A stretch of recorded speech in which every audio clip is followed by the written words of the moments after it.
ही घटना पाकिस्तानमधली आहे. पंजाब. पाकिस्तानमधील एक कुटुंब पिढ्यानपिढ्या विटांच्या भट्ट्यांवर वेठ बिगारीत अडकले होते. अखेर एका परदेशी व्यक्तीनं पुढाकार घेऊन त्यांचं उरलेलं कर्ज फेडल्यानंतर या कुटुंबाची मुक्तता झाली. ही कहाणी इंटरनेटवर मोठ्या प्रमाणात व्हायरल झाली असून अनेक जण याला कर्जबाजारीपणा अजूनही कशा प्रकारे संपूर्ण कुटुंब आपल्या विळख्यात अडकवून ठेवतो याची एक हृदयद्रावक आठवण म्हणून पाहत आहे.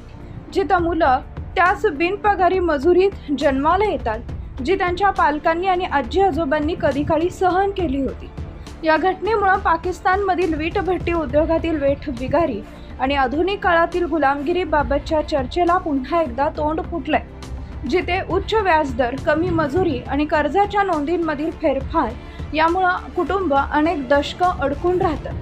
सोशल मीडिया वापरकर्त्यांनी ही गोष्ट एका संदेशासह मोठ्या प्रमाणावर शेअर केली आहे. मानवता ही धर्म, जात आणि सीमांच्या पलीकडे असते.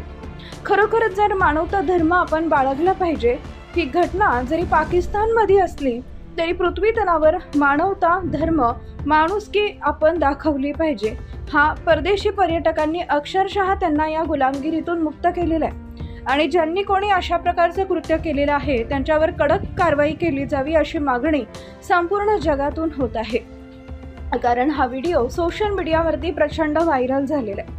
खरं तर या कुटुंबाला आर्थिक मदत केली पाहिजे किंवा ज्यांनी कोणी या कुटुंबाला त्रास दिलाय त्यांना शिक्षा झाली पाहिजे अशाच कमेंट्स येत आहेत. पाकिस्तान सरकार किती नीच सरकार आहे हे आपल्या सर्वांना माहीत आहे. तुम्हाला या घटनेबद्दल काय वाटतं?